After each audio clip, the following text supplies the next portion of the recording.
ही कथा मला माझ्या दिनेश नावाच्या एका वाचक मित्राने पाठवलेली आहे आणि ही कथा मी तुम्हाला त्यांच्या शब्दामध्ये सांगतो. तर मित्रांनो, माझं नाव दिनेश. आता हा जो प्रसंग मी तुम्हाला आजच्या व्हिडिओमध्ये सांगणार आहे तो माझ्यासोबत घडून गेलेला एक खराखुरा प्रसंग आहे. पण हा प्रसंग सांगताना मी माझ्या गावाचा किंवा कोणत्याही जागेचा उल्लेख करणार नाही. तर मित्रांनो, या घटनेला घडून साधारणतः 5-6 वर्ष झाली असतील. आम्ही कोल्हापुरातल्याच एका खेडेगावामध्ये राहिला होतो. गावाच्या आजूबाजूला डोंगर, नदी, नाले असं सगळं निसर्गरम्य वातावरण. घरची परिस्थिती तशी जेमतेमच. माझ्या घरामध्ये माझे आई बाबा, मी, माझी लहान बहीण रुपाली आणि माझ्या वडिलांची आई म्हणजे माझी आजी, असा आमचा 5 जणांचा एकदम सुखी परिवार. आमच्या घरामध्ये सगळेच खूपच आस्तिक स्वभावाचे होते, म्हणजे सगळे देवाला मानणारे. आणि त्यातल्या त्यात माझे वडील महादेवाचे एकदम निस्सीम भक्त. आणि आमच्याच गावाजवळच्या डोंगरावर एक महादेवाचं पुरातन मंदिर होतं आणि त्याच मंदिराचे माझे वडील पुजारी होते. खरं तर त्या मंदिराचा पुजारी असण्याचा मान पिढ्यानपिढ्या आमच्याकडे चालत आलेला होता. जसं की माझ्या वडिलांच्या आधी माझे आजोबा त्या मंदिरामध्ये पुजारी होते, त्यामुळं मी बऱ्याच वेळा वडिलांसोबत त्या मंदिरामध्ये जायचो. तसं असताना ते मंदिर एकदम छोटंसंच होतं, पण माझ्या वडिलांनी मनावर घेतलं आणि गावातल्या लोकांच्या मदतीने त्या मंदिराचा जीर्णोद्धार केला. आणि दरवर्षी त्या मंदिरामध्ये आम्ही गावातल्या लोकांकडून वर्गणी गोळा करून महाप्रसादाचा कार्यक्रम ठेवायचो. आणि त्यावर्षी पण आम्ही गावातल्या लोकांना सोबत घेऊन महाप्रसादाचा कार्यक्रम ठेवलेला होता.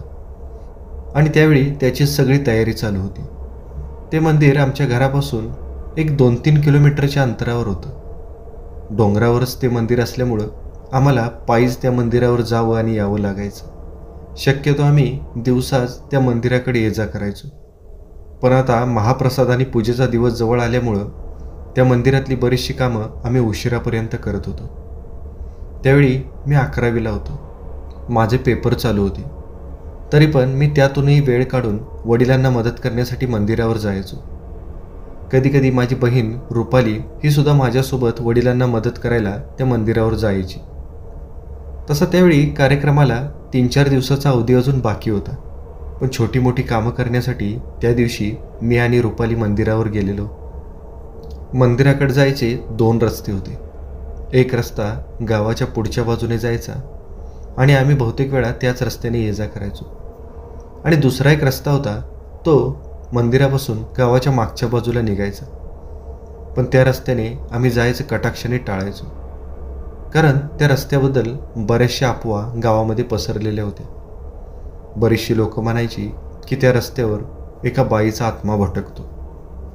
त्या दिवशी शाळा सुटल्यानंतर 5 वाजता मी आणि रुपाली मंदिरावर गेलेलो होतो आणि आम्ही संध्याकाळी 7:30-8 वाजेपर्यंत वडिलांना मदत केली. त्यानंतर मी पुन्हा घरी जायला निघालो. तसं आम्ही दोघं पण वडिलांसोबतच येणार होतो, पण वडिलांना घरी यायला अजून बराचसा अवधी होता. पण माझे पेपर चालू असल्यामुळं मी लवकर घरी जायचं ठरवलं, कारण मला घरी जाऊन रात्री अभ्यास पण पूर्ण करायचा होता. आणि मी वडिलांना सांगून मंदिरातून साधारणतः 8 वाजता बाहेर पडलो असेल. अंधार चांगलाच पडलेला होता, पण रोजचाच पायाखालचा रस्ता असल्यामुळं घाबरण्याचं काहीच कारण नव्हतं. मी निघताना रुपालीला पण एकदा विचारलं, रुपाली, तू माझ्यासोबत येतेस की मागून बाबांसोबत येतेस? तसं रुपाली म्हणाली की तू पुढं जा, मी बाबांना थोडा वेळ मदत करते आणि त्यांच्यासोबतच घरी येते. आता रुपाली असं म्हणल्यानंतर मी एकटाच घरी जायला निघालो. माझ्यासोबत मी एक छोटासा टॉर्च पण घेतलेला होता. डोंगरावरून खाली उताराचा रस्ता असल्यामुळं मी पळतच घराकडे जाणार होतो. मी आता मंदिरातून बाहेर पडून थोडासा पुढे गेलो. आजूबाजूला चांगलाच अंधार पडलेला होता आणि आजूबाजूच्या दाट झाडीतून रातकिड्यांच्या किरकिरण्याचा आवाज खूपच मोठ्या प्रमाणात यायला लागला होता. मधूनच आजूबाजूच्या झाडांवरचा एखादा पक्षी विचित्र आवाज काढून ओरडायचा आणि त्या आवाजानं मी क्षणभर दचकून जायचो. एक 5 मिनिटाचं अंतर चालत पुढे गेल्यानंतर मला 2 रस्ते लागले. जसं की मी तुम्हाला मगाशी सांगितलं होतं की एक रस्ता गावाच्या पुढच्या बाजूने निघायचा आणि दुसरा रस्ता गावाच्या मागच्या बाजूने निघायचा. आणि अचानक मला काय झालं काय माहिती, मी माझ्याच तंद्रीमध्ये गावाच्या मागच्या बाजूच्या निघणाऱ्या रस्त्याने पुढे गेलो. खरं तर मला असं करायचं नव्हतं, पण अचानक काय झालं काय माहिती, आणि माझ्या मनात विचार आला की आज आपण या गावाच्या मागच्या बाजूने निघणाऱ्या रस्त्याने जाऊ. आणि माझी बुद्धी भ्रष्ट झाल्यासारखा मी त्या रस्त्याने चालायला लागलो. त्या रस्त्याने वर्दळ तशी खूपच कमी असायची, त्यामुळं रस्त्याची पण अवस्था खूपच विचित्र होती. रस्त्याच्या आजूबाजूची झाडं चांगली रस्त्याच्या आतपर्यंत वाढलेली होती, आणि एकच माणूस चालत जाईल एवढी पाऊलवाट तिथं शिल्लक होती. मी आता त्या पाऊलवाटेने हळूहळू खाली उतरायला लागलो. तेवढ्यात अचानक वाऱ्याची एक विचित्र झुळूक माझ्या मागच्या बाजूने आली, आणि ते वारं घोंगावत माझ्या मागून पुढच्या बाजूला निघून गेलं. पण तेव्हापासून मला सारखं जाणवत होतं की कुणीतरी माझ्या माग आहे. मी एकदा दोनदा दचकून मागं वळून पण बघितलं, पण माझ्या मागं कुणीच नव्हतं. पण मला मनातून सारखं असं वाटत होतं की कुणीतरी माझा पाठलाग करतंय. आणि या भावनेनं मी थोडासा घाबरलो पण होतो, आणि मी जोरजोराने पावलं टाकायला लागलो. तेवढ्यात अचानक मला मागून कुणीतरी हाक मारली, दिनेश. तसं मी दचकलो आणि झटकन मागं वळून बघितलं. मागच्या अंधारामध्ये मला कुणीतरी माझ्या दिशेने चालत यायला लागल्यासारखं दिसलं. मी माझ्या टॉर्चचा झोत तिकडे वळवला तर मला दिसलं की रुपालीच माझ्याकडे चालत येत होती. पण ज्या पद्धतीनं तिनं मला हाक मारली होती त्यावरून मला तो आवाज रुपालीचा मात्र मुळीच वाटला नव्हता. पण अशा वेळी आपण कानापेक्षा डोळ्यांवर जास्त विश्वास ठेवतो. रुपाली आता हळूहळू माझ्या जवळ यायला लागली. तसं मला खूपच आश्चर्य वाटलं की मगाशी तर मी रुपालीला विचारलं होतं की तू माझ्यासोबत येणार आहेस का. त्यावेळी ती नाही म्हणाली, आणि अचानकच ती एकटीच माझ्या मागून कशी आली, आणि तिला वडिलांनी पण एकटीला कसं जाऊ दिलं. पण आता तो विचार करत बसण्यासाठी माझ्याकडे वेळ नव्हता. रुपाली आता माझ्याजवळ आली आणि मी तिला विचारायला लागलो, रुपाली तू अशी अचानक कशी आलीस.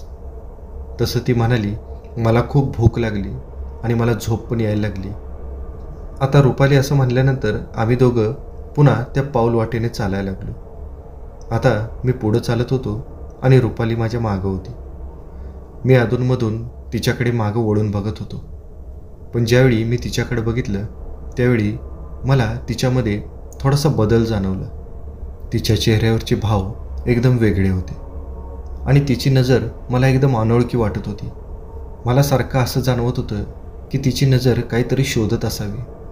पण मी त्या गोष्टीकडे जास्त लक्ष दिलं नाही, आणि मी पुन्हा चालायला लागलो. आणि आता चालता चालता मी तिच्याशी संवाद करायचा प्रयत्न करत होतो, पण ती मात्र माझ्याशी फारसं बोलत नव्हती. ती फक्त हां किंवा नाही म्हणून मला उत्तरं द्यायची.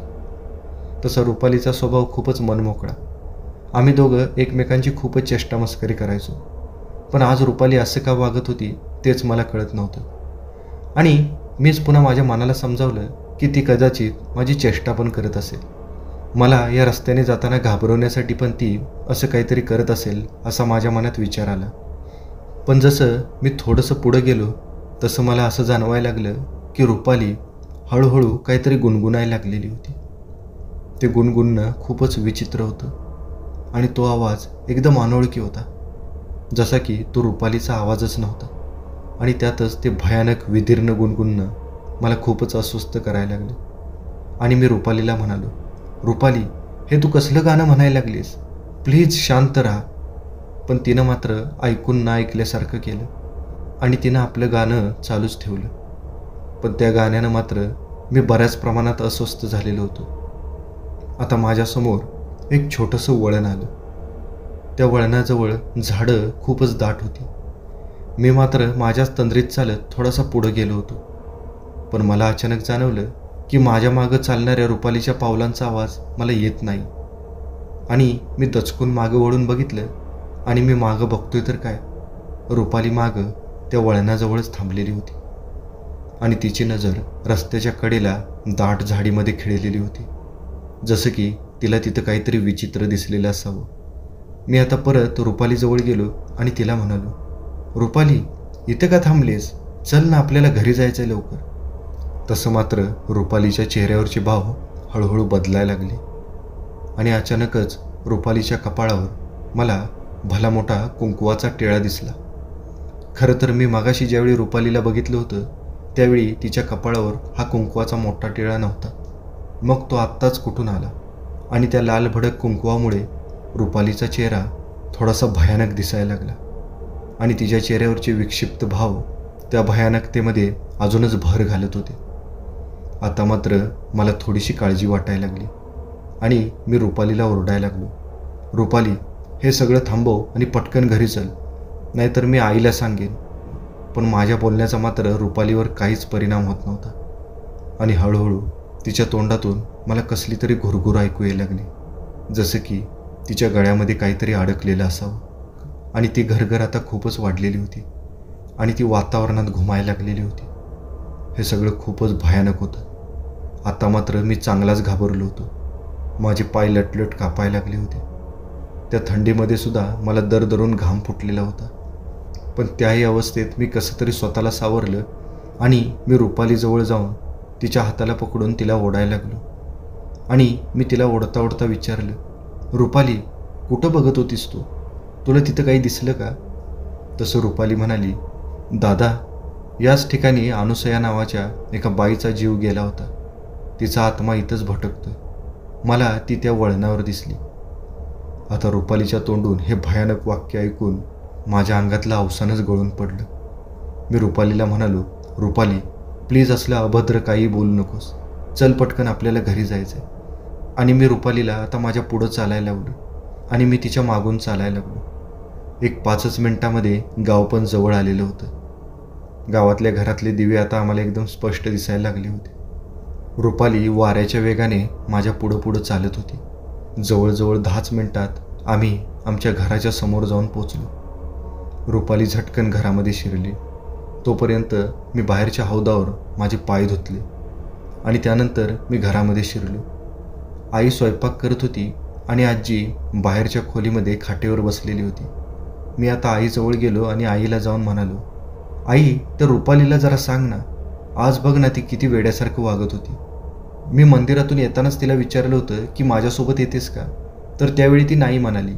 आणि पुन्हा अचानक मी निम्म्या रस्त्यात आल्यानंतर ती माझ्या पाठोपाठ आली आणि रस्त्यातून येताना तिनं मला खूपच भीती दाखवली. आणि आत्ता बघ माझ्या पुढं जोरात चालत येऊन घरामध्ये शिरली. तसा आईचा चेहरा एकदम गंभीर झाला. आई म्हणाली, अरे पण रुपाली घरी कुठं आली? तसं मी आईला म्हणालो, आई असं काय बोलतेस? आता माझ्या आधी तर ती घरामध्ये गेली. मी तिला स्वतः घरामध्ये शिरताना बघितलं होतं. तसं आई म्हणाली, अरे तुला काय वेडबीड लागले की काय? मला आत्ताच तुझ्या बाबांचा फोन आला होता की त्यांना यायला अजून 1 तासभर लागेल आणि रुपाली पण त्यांच्यासोबतच होती. मी स्वतः तिच्याशी फोनवर बोलले. तसं मात्र माझ्या पायातलं होतं नव्हतं ते अवसान गळालं आणि मी मटकन खाली गुडघ्यावरच बसलो. कारण मला आता प्रश्न पडला होता की जर रुपाली तिथं मंदिरात बाबांसोबत होती तर माझ्यासोबत जी आली ती कोण होती? आईच्या चेहऱ्यावर पण चिंता एकदम स्पष्ट दिसत होती. आता आमच्या दोघांचं बोलणं आजीनं बाहेर खाटेवरून ऐकलेलं होतं. आजी आता आतमध्ये आली आणि तिनं स्वयंपाकघरातल्या मिरच्या हातामध्ये घेऊन त्या माझ्यावरून उतरून बाहेरच्या बाजूला टाकल्या. त्यानंतर तिनं आईला बरेचसे उतारे करायला लावले. त्यावेळी मी आजीला विचारलं, आजी, हे सगळं काय करतेस? तसं आजी म्हणाली, दिनेश, मला सांग, तू कुठल्या रस्त्यानं आलास? तसं मी आजीला सांगितलं, आजी, मी गावाच्या मागच्या बाजूने येणाऱ्या रस्त्याने आलो. तसं आजीनं कपाळाला हातच मारून घेतला आणि आजी म्हणाली, अरे तुला माहीत आहे ना, त्या रस्त्यानं आपण कधीच येत नाही, तरी पण तू त्या रस्त्याने का आलास? तसं मी आजीला म्हणालो, आजी, मला काही समजलंच नाही. त्या रस्त्याजवळ आल्यानंतर अचानकच मी भरकटल्यासारखा त्या रस्त्याने निघून गेलो. पण आजी, खरंच माझ्यासोबत रुपाली आली होती. तू माझ्यावर विश्वास ठेव. तसं आजी म्हणाली, बाळा, तुझ्यासोबत रुपाली आली होती हे खरं होतं, पण ती रुपाली नव्हती. त्या रस्त्याला एका वळणावर आपल्याच गावातल्या अनुसया नावाच्या बाईचा अपघातामध्ये जीव गेलेला आहे. तिचाच आत्मा त्या रस्त्यावर भटकत असतो. आता आजीच्या तोंडून अनुसया नाव ऐकून मला रुपालीची वाक्य आठवली आणि तिनं पण मला त्याच अनुसयाची स्टोरी सांगितलेली होती. तसं मात्र मला कळलं की आजी जे सांगते ते एकदम खरं होतं. म्हणजे मी जिच्यासोबत आलो होतो ती माझी बहीण रुपाली नव्हती, तर तो अनुसयाचा आत्माच होता. माझ्या अंगातून भीतीची एक लहर गेली अंगावरचा केस रोमांचित झाला. कारण त्या दिवशी चक्क मी एका आत्म्यासोबत प्रवास केला होता आणि त्याचा मी खूपच धसका घेतला होता. त्यानंतर जवळजवळ 1 महिनाभर मी आजारी होतो. हळूहळू मी बरा झालो, पण ती घटना मात्र आज पण माझ्या मनातून काही केल्या विसरत नाही.